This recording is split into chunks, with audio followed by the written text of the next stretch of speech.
Eh bien, salut Xavier. Eh ben, salut Guilain, bonjour à tous. Bon, ben voilà, on n'y est pas encore au beau temps. La vache, ça flotte, va venir, flotte. ça va venir. Ouais, alors du coup, petite question que j'ai déjà eu plusieurs fois, c'est comment on fait pour avoir du beau teint? L'annuaire téléphonique, Oui, voilà, elle est faite, c'est bravo, bon. ouais, comme ça. C'est réglé.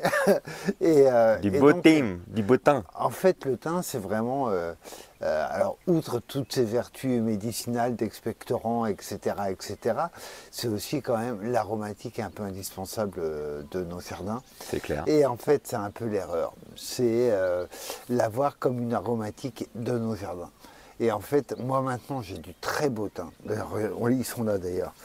Et ça, c'est des thym, tu vois, ça fait vraiment, ça buissonne, c'est joli tout plein. Et je les récolte vraiment.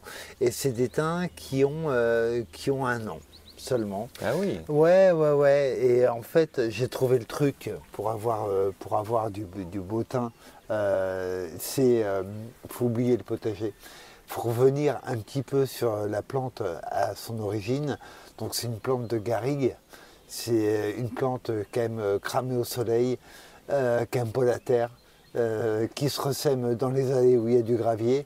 Et en fait, il lui faut pas des conditions potagères trop luxueuses. Faut pas lui donner trop d'amour. Ouais, enfin, faut lui donner toute l'attention qu'on a, mais c'est pas de l'attention habituelle en fait. Ouais. Donc moi au début, je le mettais, parce que ce que j'aime beaucoup chez le thym, c'est son côté très mellifère. Donc je me disais, c'est quand même vexant de ne pas mettre le thym dans le potager avec ce côté mellifère qu'il a. C'est vraiment une plante haute, c'est super intéressant pour ça.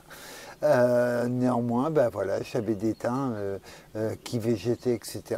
Et donc, il y a un peu plus d'1 an, je me suis dit, allez, on va lui mettre des conditions un petit peu plus trash.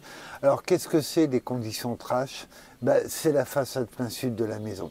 En fait, c'est l'endroit qui mouille le moins du terrain, où il y a le moins d'eau. C'est un endroit qui a tendance à durcir pas mal. Donc on est dans des conditions qui sont relativement proches. Ce qui fait que là, hop, j'ai vraiment des jolis thym là. Vraiment, ils sont très C'est beaux. vrai que t'as un joli teint. Ils sont très beaux, très odorants. Et donc du coup, j'avais envie de faire carrément un coussin de thym. Ah oui.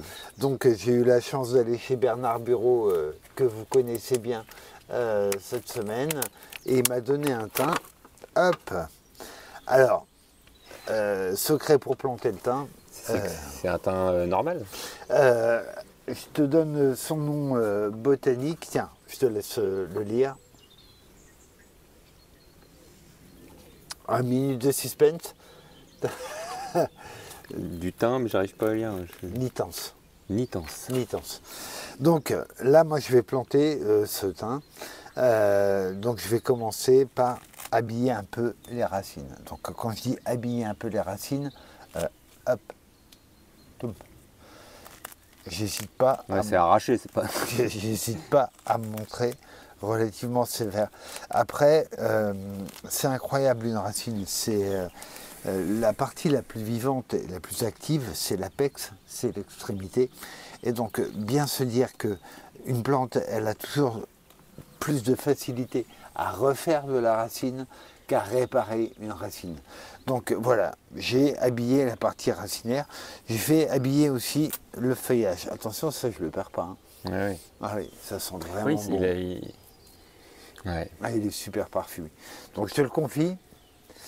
Et après, tu vois, pas de grelinette, pas de rien, quoi. Rien. Donc là, j'ai juste le couteau plantoir. Je fais un emplacement. Oh tiens, il y a du monde. Je fais un emplacement. Je le mets là. Et c'est tout. Un coup de talon. Voilà. Et Alors après, moi j'évite de trop de les piétiner au écraser, pied, ouais. parce que, encore une fois, on ferme les porosités du sol. Donc j'ai un petit peu tasser autour de la motte, mais pas plus. Bon bah voilà, maintenant il n'y a plus qu'à l'arroser copieusement. Toujours pareil, se dire que l'arrosage il ne sert pas à irriguer la plante, il sert vraiment à chasser l'air qu'il peut y avoir entre la terre et les racines. Ouais. Mais c'est pas pour l'arroser. C'est vraiment... là, et puis il risque d'être arrosé en plus. Voilà, là c'est le plombage. Ouais. Et puis maintenant, bah voilà, je sais qu'il va être dans des conditions façade plein sud de la maison, ça mouille quand même pas beaucoup. Ouais. Et puis ça tape avec le soleil. Ouais, ouais, ça tape dur. Hein. Donc là maintenant, bah, moi je lui fais confiance. Je sais qu'il va contribuer de faire mon coussin. Parce que voilà, j'ai envie d'un coussin de thym quand je sors de la maison. Ça roule. Et ben merci Xavier, à bientôt. Je t'en prie, à bientôt.